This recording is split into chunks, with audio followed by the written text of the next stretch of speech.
விடுதலை தமிழ் புலிகள் கட்சியின் சார்பில் எங்களுடைய அழைப்பை ஏற்று வருகின்றிருக்கும் உங்கள் அத்தனை பேருக்கும் உங்களுடைய அன்பான வணக்கத்தை தெரிவித்துக் கொள்கிறோம். இந்த செய்தியாளர் சந்திப்பில் நெசவாளர் மக்கள் முன்னேற்ற கழகத்தினுடைய நிறுவனத் தலைவர் கணேசன் அவர்களும், நமது மக்கள் முன்னேற்ற கழகத்தினுடைய மாநில ஊடகப் பிரிவு செயலாளர் கம்பம் அபுதாகிர் அவர்களும், விடுதலை தமிழ் புலிகள் கட்சியுடைய மாநில செயலாளர் உத்தராவதி, மாநில அமைப்பு செயலாளர் தளபதி சுரேஷ் உள்ளிட்ட நிர்வாகிகள் இங்கே உங்களை சந்தித்து ஊடக செய்தியை வெளியிட இருக்கிறோம். இன்றைக்கு நாங்கள் ஊடகத்தை சந்திப்பதற்கு நேத்திய திட்டமிட்டு வைக்கப்பட்டிருந்த பொருள் என்பது,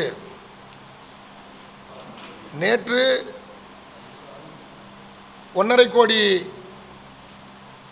மக்களால் தேர்ந்தெடுக்கப்பட்ட தமிழக வெற்றி கழகத்தினுடைய ஆட்சி அமைக்கப்படும் நாளாக இருக்கும் என்று கருதி, அந்த அமைக்கப்பட்டிருக்கிற புதிய அரசுக்கு தமிழக வெற்றி கழகத்திற்கு சட்டமன்ற தேர்தலில் தார்மீக ஆதரவளித்த விடுதலை தமிழ் புலிகள் கட்சியின் சார்பில் புதிய அரசுக்கு எங்களின் கோரிக்கையை முன்வைப்பதற்காக இந்த செய்தியாளர் சந்திப்பை ஒழுங்கு செய்திருந்தோம். ஆனால் தமிழ்நாட்டு ஆளுநர் அவருடைய முடிவு என்பது 1.5 கோடி தமிழ் மக்களின் தீர்ப்பை ஏற்க மறுக்கிற முடிவாக அமைந்து, இன்றைக்கு புதிய ஆட்சி அமையாத ஒரு சூழலாக இருக்கக்கூடிய நிலை உருவாக்கப்பட்டதனால், இன்றைக்கு 2 செய்திகளையும் சேர்த்து பேச வேண்டும் என்று விரும்பி உங்களிடத்தில் நாங்கள் இருக்கிறோம். குறிப்பாக தமிழக வெற்றி கழகம் ஆட்சி அமைத்தால் பல ஆண்டுகளாக பட்டியலின மக்கள் அவருடைய பல கோரிக்கைகள் இன்னும் நிறைவேற்றப்படாமல் இருக்கிற அந்த கோரிக்கைகளை நிறைவேற்றி தர வேண்டும். துணை பட்ஜெட் கர்நாடகாவில், தெலுங்கானாவில் துணை பட்ஜெட் போடுறது மாதிரி ஆதிதிராவிடர் நலத்துறை சார்பாக ஒரு துணை பட்ஜெட்டை போடணும். விவசாயத்துறைக்கு துணை பட்ஜெட் போடுறது போல இதற்கு போட வேண்டும் என்கிற அரசமைப்பு சட்டத்தின் வழியாக வழிகாட்டப்பட்டுள்ள அந்த திட்டத்தை நிறைவேற்ற வேண்டும் என்கிற கோரிக்கையும், மற்றும் பட்டியலின மக்களுக்காக ஒதுக்கப்பட்டிருக்கக்கூடிய அந்த துறை சார்ந்த நிதிகளை மடைமாற்றாமல் முழுமையாக செலவு செய்ய வேண்டும். கூட்டுறவுத்துறை போன்ற துறைகளில் அந்த துறை உறுப்பினர்களுக்கு இடஒதுக்கீடு இருக்கிறது, ஆனால் தலைவருக்கோ துணைத் தலைவருக்கோ ஒதுக்கீடு செய்யப்படவில்லை. தனியார் நிறுவனங்கள், இன்றைக்கு கார்ப்பரேட் நிறுவனங்கள் பல தமிழ்நாட்டில் இருக்கின்ற அந்த நிறுவனங்களில் தனியார் துறையில் பட்டியலின மக்களுக்கான இடஒதுக்கீட்டை நடைமுறைப்படுத்தி இது பெரியார் மண் என்பதை உறுதி செய்ய வேண்டும் என்கிற பல கோரிக்கைகளை முன்வைத்து பேசுவதற்காக திட்டம் வைத்திருந்தோம். ஆனால் அப்படிப்பட்ட கோரிக்கைகள் நிறைவேற்றுவதோடு காமராஜர் காலத்தில் உருவாக்கப்பட்ட ஒரு நதிநீர் திட்டத்தையும் நிறைவேற்ற வேண்டும் என்கிற கோரிக்கைக்காக தான் நம்முடைய நெசவாளர் முன்னேற்ற கழகத்தின் சார்பாகவும் இந்த கோரிக்கையை முன்வைக்க இருந்தோம். ஆனால் 1.5 கோடி தமிழ் மக்களுடைய அந்த தீர்ப்பை ஏற்க மறுக்கிற ஒரு நிலை இன்றைக்கு தமிழக ஆளுநர் உருவாக்கியிருக்கிறார். தமிழ்நாட்டிலே நடைபெற்ற கடந்த தேர்தலில் வெளிநாட்டிலிருந்து வாக்களிக்க வந்து வாஞ்சையோடு பல லட்சம் ரூபாய் செலவு செய்து அமெரிக்கா போர் யுத்தம் நடத்தி கொண்டிருக்கக்கூடிய நேரத்தில் விமான டிக்கெட் உச்சபட்சமாக இருக்கக்கூடிய நிலையிலும் தம்முடைய ஜனநாயக கடமை நிறைவேற்ற வேண்டும் என்று விரும்பி பல இளைஞர்கள், பல வெளிநாட்டு தமிழர்கள் வாஞ்சியோடு வந்து வாக்களித்தார்கள். ஆனால் அவர்கள் வாக்களித்த அந்த தொகுதி சட்டமன்ற உறுப்பினர் இன்றைக்கு அனைவரும் சிறைப்படுத்தப்பட்டிருக்கக்கூடிய ஒரு அவல நிலை தான் தமிழ்நாட்டில் உருவாக்கப்பட்டிருக்கிறது. அவர்களை அடைத்து வைக்கிற ஒரு கலாச்சாரம் தொடர்ந்து நீடிக்கிறது. குதிரை பேரம் பேசக்கூடிய ஒரு நிலை தொடர்கிறது. மக்கள் வாக்களித்து உருவாக்க வேண்டும் என்று விரும்பிய அரசு பெரும்பான்மையான எண்ணிக்கையை கொண்டிருக்கக்கூடிய கட்சியை அரசமைக்க தார்மீக உரிமை இருக்கிற போது, அந்த உரிமையை கோரி இருக்கிற போது தமிழக ஆளுநர் அழைப்பு விடுக்காமல் தொடர்ந்து இழுத்தடிப்பதும், டாடா காட்டி கேரளா செல்வதும், இழுத்தடிக்கிற ஒரு போக்கை தொடர்ந்து, ஒரு ஜனநாயக விரோத போக்கை தொடர்ந்து கடைபிடித்து வருகிறார். இது எங்க மண்ணுங்க? நாங்கள் முடிவெடுத்திருக்கோம். இப்படி முடிவெடுக்கப்பட்ட எங்கள் முடிவை ஒரு தனிநபர் உட்கார்ந்து கொண்டு நிராகரிப்பது என்பது எந்த வகையில் நியாயம்? எப்படி நியாயமாகும்? யார் கேட்கறது? அப்புறம் தமிழ்நாட்டில் ஆளுநரை வைத்து ஒன்றிய அரசு கடந்த காலங்களில் இதே சிக்கலை தொடர்ந்து செய்து வந்திருப்பது தான் வரலாறு. இப்பொழுது கடந்த பாஜக அரசு தொடர்ந்து இருக்கிற காலத்தில் பாஜக அரசினுடைய கைப்பாவையாக தொடர்ந்து ஆளுநர் அவர்கள் யார் இருந்தாலும் செயல்படுறாங்க. இதான் எங்களுடைய பகிரங்கமான குற்றச்சாட்டு. நாங்கள் மக்கள் முடிவெடுத்திருக்கோம். 1.5 கோடி மக்களின் கோரிக்கை, எதிர்பார்ப்பு, கனவு. இந்த கனவை நிறைவேற்றுவதற்கு, தடுப்பதற்கு இவர் யார்? நிறைவேற்ற முடியாமல் தடுப்பதற்கு இவருக்கு என்ன சட்டத்தில் உரிமை இருக்கு? எண்ணிக்கையில் பெரும்பான்மையாக 108 இடங்களை தமிழக வெற்றிக் கழகம் பெற்றிருக்கிறது. அப்போ எண்ணிக்கை அடிப்படையில் முதன்மையான எண்ணிக்கை கொண்டிருக்கக்கூடிய கட்சியை அழைக்க வேண்டியது அவருடைய கடமை. நீ இதை நிரூபிக்கணும், 117 எடுத்துருவா, 118 எடுத்துருவா, அதை காட்டு என்று சொல்லுகிற மனோபாவம் என்பது மடைமாற்றுகிற 1.5 கோடி மக்களினுடைய அந்த தீர்ப்பை மடைமாற்றுகிற ஒரு நிலைதான் இன்றைக்கு ஆளுநர் அவர்களால் ஒன்றிய அரசு, பாஜக அரசு செய்து கொண்டிருப்பதாக பகிரங்கமாக நாங்கள் குற்றம் சாட்டுகிறோம். எந்த சூழ்நிலையிலும் இதை ஏற்க முடியாது. எனவே இன்னைக்கும் அது நீடிக்கிற மாதிரி தெரியுது. இப்போது அழைப்பு விடுக்கப்பட்டதாக ஒரு செய்தி வந்தாலும் நாங்கள் இன்றைக்கு செய்தியாளர் சந்திப்பின் வழியாக ஒரு அறைகூவல் விடுக்க கடமைப்பட்டிருக்கிறோம். இனியும் காலம் தாழ்த்தி தமிழ்நாட்டு மக்களுடைய முடிவை நிராகரித்து மடைமாற்றி மக்கள் விரும்பாத ஒரு ஆட்சியையோ அல்லது அரசமைக்க அழைத்தாலோ அழைக்கக்கூடிய நிலையை கவர்னர் எடுக்கக்கூடாது. எங்கள் உயிர் இருக்கிற வரையும் 1.5 கோடி மக்களின் பிரதிநிதியாக இந்த இடத்திலிருந்து நாங்கள் சவால் விட்டு சொல்லுகிறோம். எங்கள் உயிர் உடம்பில் இருக்கிற வரைக்கும் ஒருபோதும் இந்த மக்களின் முடிவை மாற்றுவதற்கு யாரையும் அனுமதிக்க மாட்டோம். அது கவர்னராக இருக்கட்டும், வேற யாராவது இருக்கட்டும். சட்டத்தை வளைக்கலாம் என்று நினைக்கிற, சட்டத்தை தன்பால் வைத்துக்கொண்டு கையில் ஒரு கைப்பாவையாக வளைக்கலாம் என்று விளையாடுகிற விளையாட்டை தமிழ்நாட்டு மக்கள் ஏற்க மாட்டார்கள். கவர்னர் மாளிகை முற்றுகையிடுவோம். கவர்னர் மாளிகை முற்றுகையிடுவோம். இன்றைக்கு எங்களுக்கு முடிய விடை இன்னைக்கு தெரியல அப்படின்னா கவர்னர் மாளிகை முற்றுகையிடப்படும். 1.5 கோடி பேர்ல எத்தனை பேர் வந்து நிற்பாங்கன்னு தெரியாது. ஒரு நெருக்கடியை தமிழ்நாட்டில் சட்ட ஒழுங்கு பிரச்சனை உருவாக்குவதற்கு கவர்னர் வழியாக துடிக்கிறார்கள். பகிரங்கமாக நான் குற்றம் சாட்டுகிறேன். தமிழ்நாட்டில் சட்ட ஒழுங்கு பிரச்சனை உருவாக்க துடிக்கிறாங்க. கொல்லைப்புற வழியாக ஆட்சி அமைப்பதற்கு பேரம் நடக்கிறது. சட்டமன்ற உறுப்பினர்கள் அடைத்து வைக்கப்பட்டிருக்கிறார்கள். ஓட்டு போட்டிருக்கோம். எதுக்கு ஓட்டு போட்டிருக்கோம்? எங்கள் ஊர் சட்டமன்ற உறுப்பினர் சாக்கடையை சரி செய்வார், எங்கள் ஊரில் இருக்கிற குடிதண்ணியை சரி செய்வார், எங்கள் ஊரில் இருக்கிற சாலையை சரி செய்வார், எங்களுக்கு இன்னைக்கு இருக்கக்கூடிய பிரச்சனையை சீர் செய்வார் என்று விரும்பி எதிர்பார்ப்போடு நாங்கள் ஒரு அரசு உருவாக்க வேண்டும் என்று நாங்கள் வாக்காளராக இருக்கக்கூடிய ஒரு சட்டமன்ற தொகுதியில் சட்டமன்ற உறுப்பினர் தேர்வு செய்திருக்கிறோம். ஆனால் சட்டமன்ற உறுப்பினர் எங்கள் கண்ணிலே காட்டல, எல்லாம் எங்கே இருக்காங்கன்னே தெரியல. நன்றி சொல்ல கூட வர முடியாத நிலையில் அடைத்து வைக்கப்பட்டிருக்கிறார்கள். இதான் ஜனநாயகமா? இதை கவர்னர் ஆதரிக்கிறாரா? அதற்கு துணை போகிறாரா? அதை எப்படி நாம் அனுமதிக்க முடியும்? இந்த நிலை இன்னைக்கு 24 மணி நேரத்துக்குள்ள எங்களுக்கு முடிவு தெரியலன்னா கவர்னர் மாளிகை முற்றுகையிடப்படுவதை யாராலும் தடுக்க முடியாது. பாண்டிச்சேரியில் அடைச்சி வச்சிருக்குது செய்தியாளருக்கு தெரியும்ல.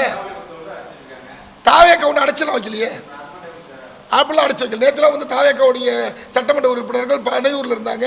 இங்கே வந்து புஷியானந்தன் வீட்டில் பார்த்தா நீங்கள் லைவில் எல்லாத்துலேயும் பார்த்துருப்பீங்க. இப்போ கூட 4 எம்எல்ஏ பூந்தமல்லேருந்து கிராஸ் பண்ணி இப்போ தான் வந்துட்டு இருக்காரு. அதனால் அப்படிலாம் யாரும் இங்கே தாவேக்கா அடைச்சி வைக்கல.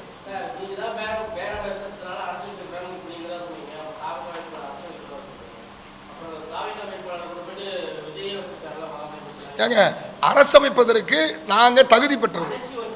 ஒரு நிமிஷம், நல்ல நல்ல இல்லை அப்படி கிடையாதுங்க. அரசமைப்பதற்கு தயாராக இருக்கக்கூடிய தமிழக வெற்றி கழகம் தங்களுடைய சட்டமன்ற உறுப்பினர்கள் அன்றைக்கி இரவே வர சொல்லிட்டாங்க. வந்தவங்களை அன்னைக்கே நீங்கள் அழைச்சிருந்து உரிமை கோரியிருந்தா பதவி ஏற்றுட்டு போயிருப்பாங்க. அப்புறம் எங்கே போய் உட்காந்துருக்க முடியும்? ஒரு இடத்துல தான் உட்காந்துருக்க முடியும். ஆனால் எதிர்க்கட்சியில் இருக்கக்கூடிய சட்டமன்ற உறுப்பினர் நிலைமை என்ன, அதை கேள்வி கேளுங்க.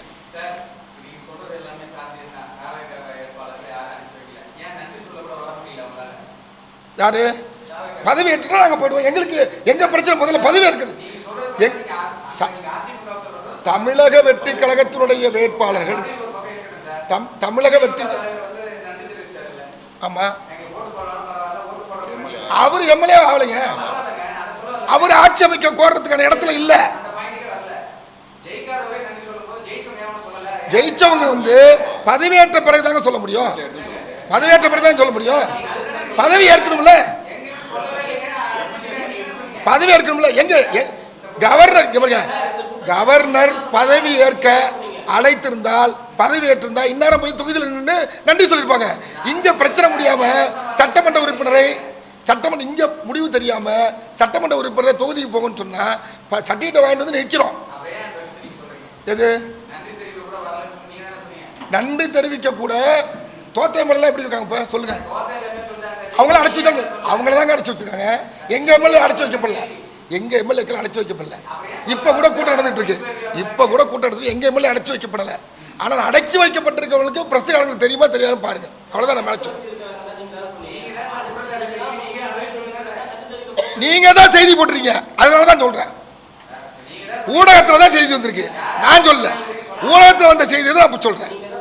ஊடகத்துல வந்த செய்தி, ஊடகத்துல வந்த செய்தி உங்கள்கிட்ட கேள்வி கேட்கிறேன். நாங்க செய்தியாளர் ஊடகத்தை நாங்க செய்தியாளர் கேட்கிறோம். தாவேக எம்எல்ஏவை அடைச்சு வைக்கல, தாவேக எம்எல்ஏவை அடைச்சு வைக்கல. அதிமுக எம்எல்ஏக்கள் எங்க இருக்கிறாங்க கேள்வி போய் சொல்லுங்க.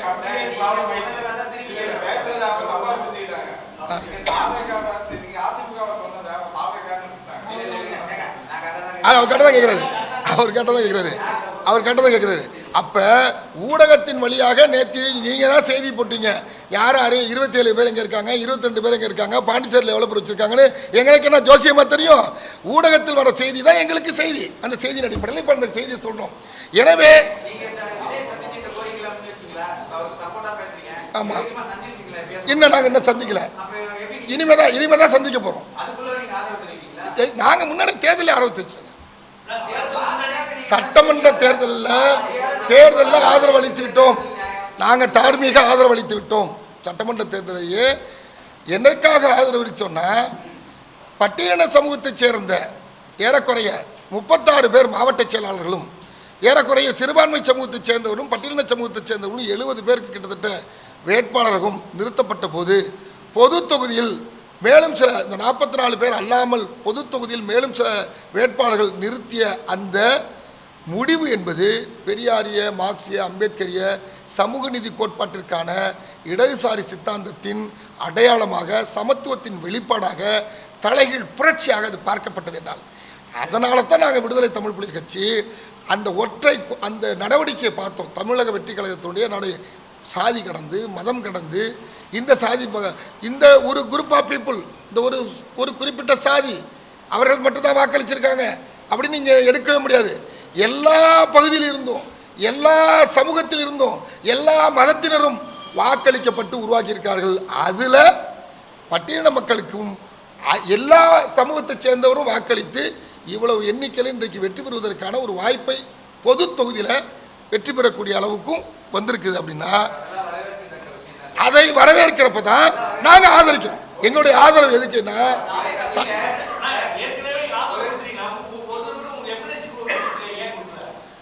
இல்லை நாங்கள் எம்எல்ஏ சீட்டத்தை விட இந்த முடிவை எடுத்த பிறகு மேலும் அந்த கட்சிக்கு நெருக்கடி கொடுக்க விரும்பவில்லை.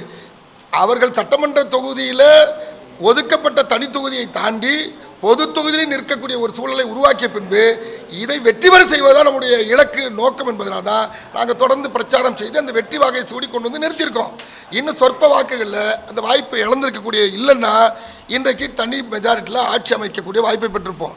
இந்த சூழலில் எங்களுடைய கருத்து என்னன்னா, இடதுசாரி சித்தாந்த அரசியலை பேசுகிற மார்க்சிஸ்ட் கம்யூனிஸ்ட் கட்சியும் இந்திய கம்யூனிஸ்ட் கட்சியும் விடுதலை சிறுத்தைகளும் இந்த நேரத்தில் இன்னொரு ஆதரவு கொடுத்திருக்க வேண்டும் என்கிற ஒரு எதிர்பார்ப்பு எங்கள்கிட்ட இருந்துச்சு. இது மக்கள்கிட்ட இருக்கு. இதை ஏன் அவர்கள் காலம் தாழ்த்துகிறார்கள் என்கிற போது பாஜக அல்லாத ஒரு அரசு உருவாக வேண்டும் என்று இடதுசாரி சித்தாந்த அரசியலை ஏற்றுக்கொண்டிருக்கக்கூடிய சிபிஐயோ சிபிஎம்மோ விடுதலை சிறுத்தைகளோ இவங்கள் முன்வைத்த அந்த கருத்தை யதார்த்தமாக மக்கள் அந்த கருத்தை ஏற்றுக்கொண்டு அந்த சூழலை உருவாக்கி ஒரு தீர்ப்பளித்திருக்காங்க.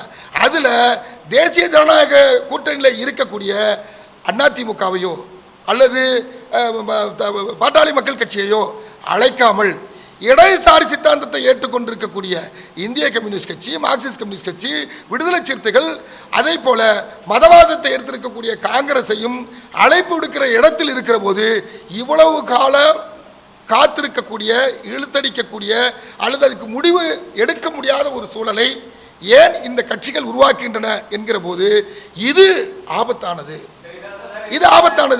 இந்த ஆபத்தை உணர்ந்து மிக விரைவாக இவர்கள் முடிவெடுக்க வேண்டும். பொலிட் பியூரோ கூட்டம் இருக்குது, மாநில சிறப்பு குழு கூட்டம் இருக்குது, தேசிய குழு கூட்டமாக கூட்டுங்க, முடிவெடுங்க. ஏன்னா இந்த ஆதரவு என்பது ரெண்டு வகை. ஒன்று, திமுக கூட்டணியிலே இருந்தாலும் நாங்கள் அந்த மதசார்பற்ற திமுக கூட்டணியில் இருக்கிறோம், ஆனால் ஒரு தேர்தலை உடனடியாக சந்திக்க மக்களுக்கோ அரசுக்கோ நெருக்கடி கொடுக்க விரும்பவில்லை. 1.5 கோடி மக்கள் வாக்களித்து ஒரு பெரும்பான்மையான எண்ணிக்கையில் ஒரு நம்பர்ஸ் வந்திருக்கு. எனவே அவர்கள் ஆட்சி அமைப்பதான் சரி. எனவே நாங்கள் அந்த கூட்டணியில் தான் இருக்கிறோம். ஆனால் இங்கு ஒரு புதிய அரசு, அவர்களுக்கு எதிரான அரசு உருவாகுவதற்கு நாங்கள் தயாராக இருக்கிறோம் என்று வெளிப்படையாக தார்மீக ஆதரவு அளிச்சிருக்கணும். இது ஒரு வகை.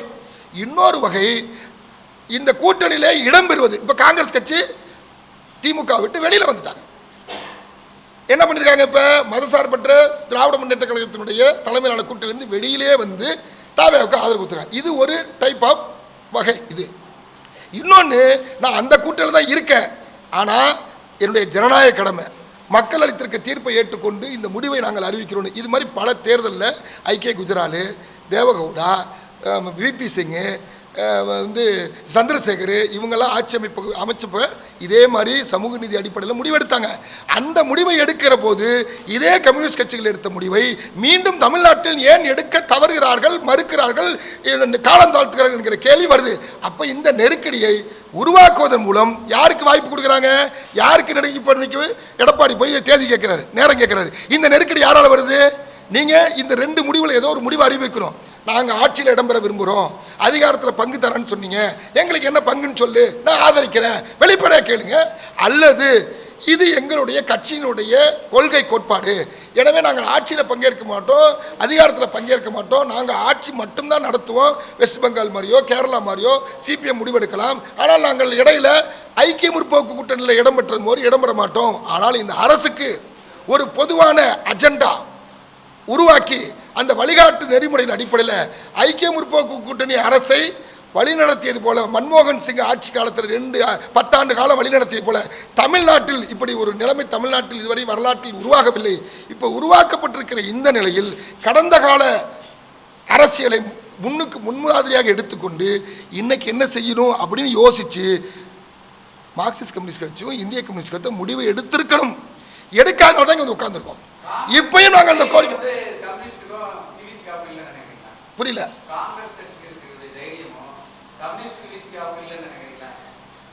தைரியம் சொல்ல முடியாது.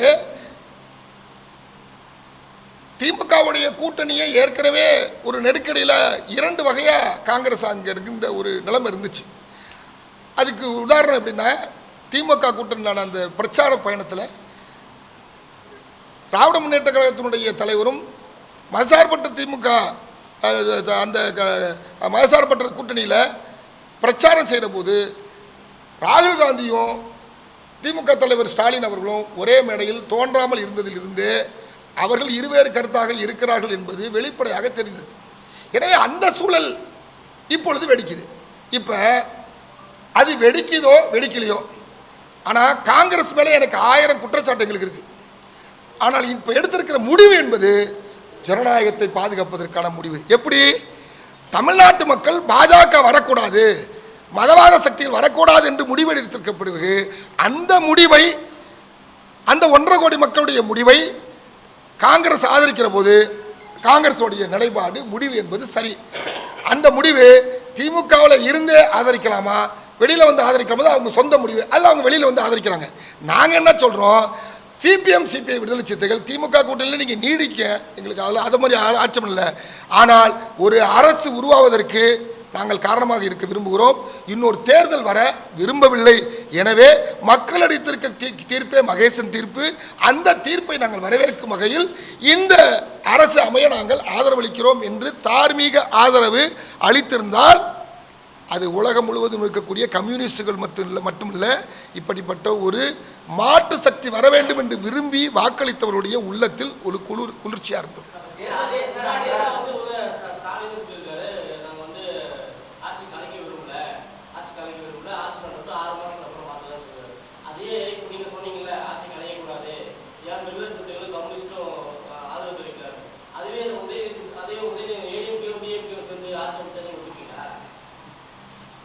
இது வந்து மக்களால் எடுக்கப்பட்ட தீர்ப்புக்கு எதிரானது. ஏன்னா 108 நம்பர் யாருக்கு வந்திருக்குதோ அவங்கள தான் மக்கள் முன்வைத்திருக்கிறார்கள், பிரதிநிதியை அடையாளப்படுத்தியிருக்காங்க. இது கொல்லப்புறமா திரும்ப போனீங்கன்னா சட்டப்படி போனீங்கன்னா நேற்று வரைக்கும் பேசுனது என்னாச்சு? நேற்று வரைக்கும் எடப்பாடியும் பழனிசாமியும் ஸ்டாலினும் பேசுனது என்னாச்சு? இங்கே வந்து சொல்லட்டும், எங்களோட பாதிக்கட்டும்.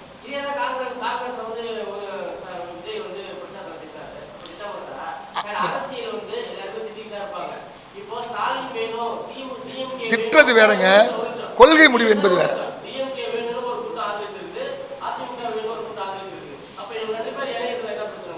யார் யாரு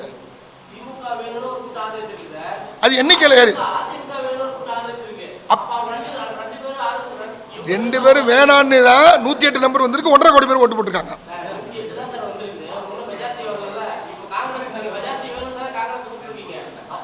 அப்ப பகிரங்கமா, அப்ப ஸ்டாலின் பகிரங்கமா சொல்லட்டும். நீங்க சொன்னது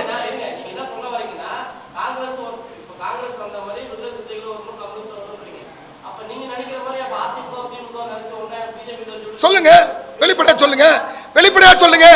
திரு முத்துவேல் கருணாநிதி ஸ்டாலின் அவர்கள் நான் எடப்பாடியை ஆதரிக்கிறேன் வெளிப்படையா சொல்லு. வேலை முடிஞ்சு போச்சு, சொல்லட்டும். அப்புறம் என்ன அப்படி பேசி அப்போ கேள்விகள் இடமே இல்லையே. அதாவது அது அவங்க முடிவு, அவங்க எடுக்கிற முடிவில் எடப்பாடியை ஆதரிப்பேன்னு சொல்லுங்க. நீங்கள் எதிர்பார்க்குறது நடந்தா சட்டப்பூர்வமாக நடந்துட்டு போட்டோம், அது ஒன்றும் எங்களுக்கு பிரச்சனை இல்லை.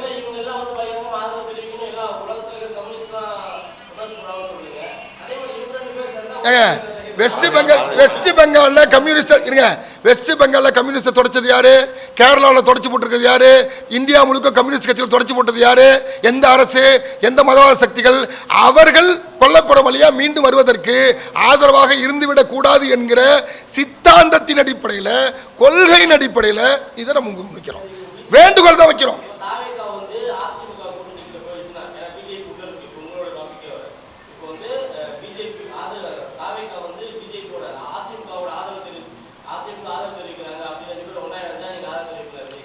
அது மாதிரி நடக்கிறவங்க இருந்தா இது நேரம் வரைக்கும் இவங்களுக்காக காத்திருக்க வேண்டிய அவசியம் இல்லை. அதனால கற்பனை, அது உங்களுடைய கற்பனை. அது நடக்கிறப்ப பேசு, நடக்கிறப்ப இந்த கேள்வி பதில் சொல்றேன். அது மாதிரி நடக்கிறப்ப இந்த கேள்வி பதில் சொல்றேன்.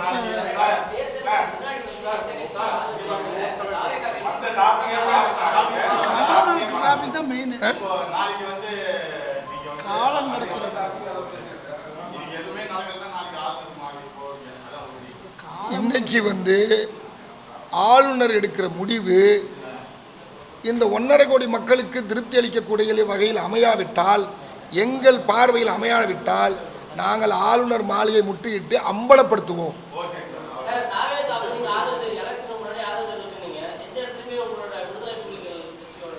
நீங்க எங்கேயும் பதிவு செல்ல நான் நிறைய பதிவுங்க இல்லை. நாங்கள் கூட்டணி கட்சி கிடையாது, ஆதரவு கட்சி தான்.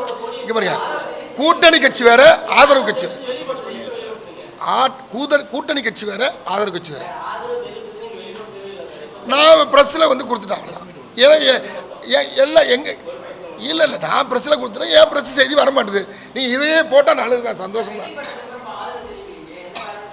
எப்படி இல்லை தேர்தல் நடக்கிறப்பே நாங்கள் ஆதரிச்சிட்டோம். வேட்பாளர் பட்டியல் வெளியிட்டோன்னே 28ஆம் தேதி வேட்பாளர் பட்டியல் வெளியிட்டாங்க.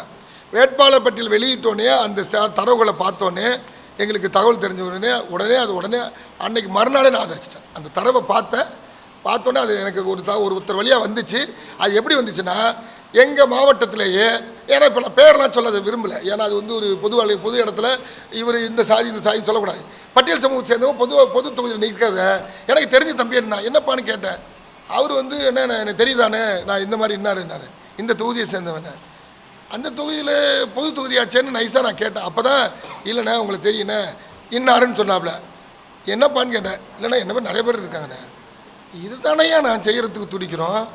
இந்த கோட்பாட்டு அரசியலை தானே நிறைவேற்றுறதுக்கு அண்ணன் திருமாவளவனாக இருக்கட்டும், கம்யூனிஸ்டுகளாக இருக்கட்டும், பெரியாராக இருக்கட்டும், பெரியார் கருத்தியல்வாதிகளாக இருக்கும், இது தானே ஆண்டாண்டு காலமாக போராடணும். இது நடத்துறதுக்கு ஒரு சட்டமே இல்லாமல் ஒருத்தர் நடத்தியிருக்கிறாருன்னா இதை வரவேற்கணும். அப்படி அறிவிக்கப்பட்டதை வெற்றி பெற செய்யணுன்றதுக்காக தான் உடனே அடுத்த வினாடியை எதை பற்றி யோசிக்காமல் எங்கள் ஊரில் கும்பகோணத்தில் நான் செய்தியாளர் சந்தித்து ப்ரெஸ்ஸை கொடுத்து செய்தி ரிலீஸை பண்ணிவிட்டேன்.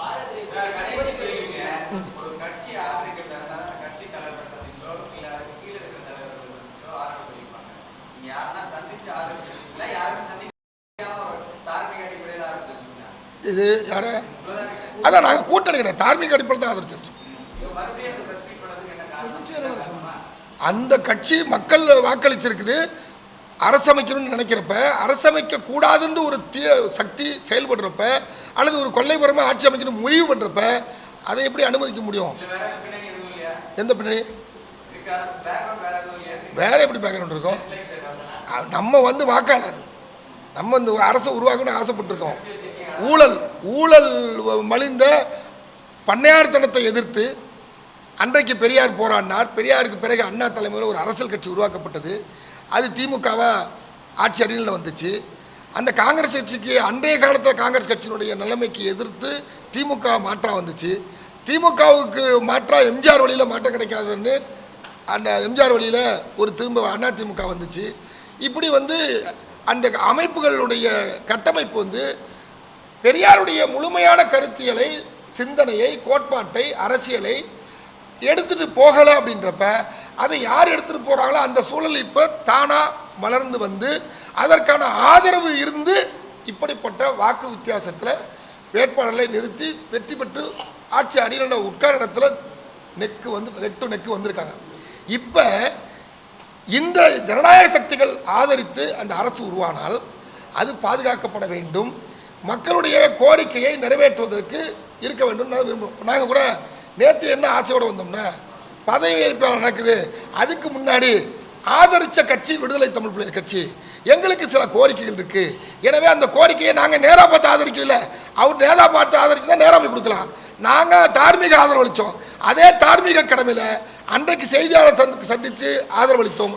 அதே பாணியில் இன்றைக்கு செய்தியாளர் சந்தித்து எங்கள் தார்மீக கடமையை நிறைவேற்ற வேண்டும் என்று கோரிக்கை வைக்க வந்தோம். ஆனால் ஆட்சி அமையாமல் தடுக்கிற ஒரு சூழல் இருந்தால் அதை எப்படி ஏற்க முடியும்?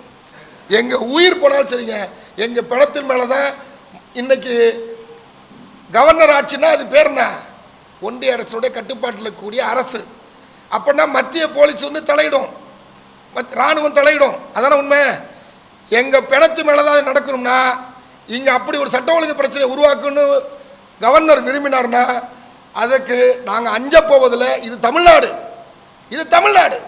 தமிழ்நாட்டை அப்படி யாரும் கணக்கு போட்டுட்டு வடக்கேந்து வந்து உட்காந்து வடக்க இருக்கிறவன் சொல்கிறத கேட்டுக்கிட்டு மதவாத பயங்கரவாத சக்திகளுக்கு துணை போகிற செயலை சட்டத்துக்கு புறம்பா செய்தால் அது எதிர்க்க வேண்டியது முழு மூச்சான ஒவ்வொரு தமிழரின் கடமை, ஒவ்வொரு வாக்காளரின் கடமை, ஒரு ஜனநாயகத்தை பாதுகாக்க வேண்டிய ஒவ்வொருத்தருடைய கடமை. ஒரு ஜனநாயகவாதியாக, ஒரு இயக்கவாதியாக, ஒரு கட்சியின் தலைவராக இதை ஒரு வாக்காளர் என்கிற அடிப்படையில் இந்த பிழையை திருத்த வேண்டும், பிழை நடக்கக்கூடாது என்பதற்காக தான் ஒரு அவேர்னஸ் முதல்ல நிற்கிறோம். இதை நாங்கள் தார்மீகமாக முதல்ல வைக்கிற கோரிக்கை விடுதலை சிறுத்தைகள், மார்க்சிஸ்ட் கம்யூனிஸ்ட் கட்சி, இந்திய கம்யூனிஸ்ட் கட்சி, இது மூணு முதல்ல முடிவெடுத்துட்டா பிரச்சனை இப்போ ஓவர். இவங்க எடுக்கல அப்படின்னா இவங்களும் பதில் சொல்லணும். அவங்க அடுத்த நிலைமைக்கு போனால் என்ன செய்யணும்? கவர்னர் எண்ணிக்கையில் கூட இருக்க 108 கூப்பிட்டு நீங்கள் ஆட்சி அமைக்க வாங்கன்னு சொல்லணும். சட்டமன்றத்தில் நிரூபிக்கிறோம். பொம்மை கேஸ்ல தானே தீர்ப்பு இருக்கு, சட்டமன்றத்தில் நிரூபிக்கிறோம். நீங்க யார் சட்டத்தில் கையில் எடுக்கிறது? யார் நீங்க? கவர்னருக்கு என்ன வேலை இருக்குது? நீங்க அழைக்க வேண்டியது உங்க பொறுப்பு. நீங்க எடப்பாடி டைம் கேட்கிறாரு, அதுக்கு டைம் கட்டு கொடுத்தாலே அது என்ன, நீ சந்திக்கிறது நம்ம கடமை, கேட்க வேண்டியது யாருலாம் இருக்கணும். ஆனால் அதுக்கு ஏன் வாய்ப்பளிக்கிறீங்க? அந்த வாய்ப்பளிக்கிறது கூடாது. எங்களுக்கு அதிகாரத்துக்கு போகணுன்னா நாங்கள் உழைச்சே பழகணும். அதிகாரம் எங்களை தேடி வரும். நாங்கள் அதிகாரத்தை தேடி போன வச்சு அதிகாரம் எங்களுக்கு வரும். அந்த அதிகாரம் வரப்போ மக்களை எங்களுக்கு கொடுப்பாங்க. இன்னைக்கு ஆட்டோ ஓட்டுனவன், சாதாரண குப்பம் சுப்பன், அரசியல் என்னன்னு தெரியாத இடத்துல இருந்தவங்க, எளிய குடும்பத்தை சேர்ந்த உழைக்கிறவன் சீட்டை வாங்கி நின்று சட்டமன்ற உறுப்பினராக நாளைக்கு அமைச்சராக போறாங்க. இதுதான் மாற்றம், இதுதான் ஜனநாயகம், இதுதான் மக்கள் ஆட்சி, இதுதான் மக்கள் விரும்புவது. எனவே மாற்றம் என்பது தேவை. மாறும் என்கிற சொல்லை தவிர அனைத்து மாறும் என்றால் அந்த மாற்றத்தை ஒரு கம்யூனிஸ்ட் வரவேற்பான், ஒரு பெரியாரிஸ்ட் வரவேற்பான், ஒரு அம்பேத்கரிஸ்ட் வரவேற்பான். அந்த மாற்றத்தை விரும்பாத, அதை தடுத்து வைக்க வேண்டும் என்ற அதிகார தோணையோடு சட்டத்தை வளைத்து ஒருவர் நடத்த வேண்டும் என்று விரும்பினால் அது தமிழ்நாட்டில் ஒருபோது நடக்காது. ஏற்கனவே பல ஆளுநரை பார்த்துட்டோம்.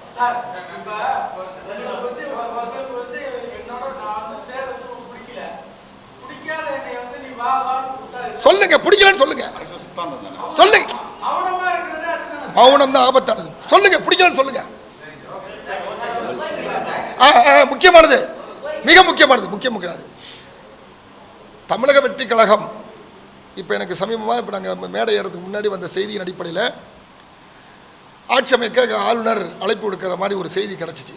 நான் உண்மையான கீழே போய் தான் பார்க்கணும். இப்போ எங்களுக்கு என்னென்னா, தமிழக வெற்றி கழகத்துக்கு அதனுடைய தலைவர் விஜய் அவர்களுக்கு தார்மீக ஆதரவளித்த விடுதலை தமிழ் புலிகள் கட்சியின் சார்பில் ஒரு கோரிக்கையை வைக்கிறோம். 2 கோரிக்கை, ஒரு கோரிக்கை சொல்லிட்டோம், பட்டியல் மக்களுடைய கோரிக்கை நிறைவேற்ற. அது ஒரு பக்கம். மிக முக்கியமான கடமையாக ஒன்று செய்யணும்னா 1984 86 தெரில, அதுக்கு பிறகு எம்எல்சியே இல்லை, எம்எல்சி இல்லை. அந்த எம்எல்சி முறையை கொண்டு வரணும்.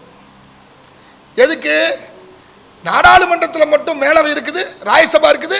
இங்கேருந்து எம்எல்ஏ 33 பேருக்கு மேலே தேர்ந்தெடுக்கப்பட்டு ராஜ்யசபாக்கு அனுப்புறீங்க, அது மட்டும் வேணும். இங்கே எம்எல்சி வேணாமா? எம்எல்சின்ற சிஸ்டம் எதுக்கு இருந்துச்சு? அந்த மேலவைன்றது எதுக்கு இருந்துச்சு? கோசிமணியாவில் இருந்தார், மாப்போசியாவில் தான் இருந்தார், எத்தனையோ திராவிட கட்சியுடைய மூத்த தலைவர்கள்லாம் அதில் தான் இருந்தாங்க, எம்எல்சியில் தான் இருந்தாங்க. எம்எல்சியை கொண்டு வரணும். அப்போ எம்எல்சி வேணான்னு எடுக்கப்பட்ட முடிவு அன்றைய காலகட்ட அரசியலில் வேற ஒரு கணக்கு.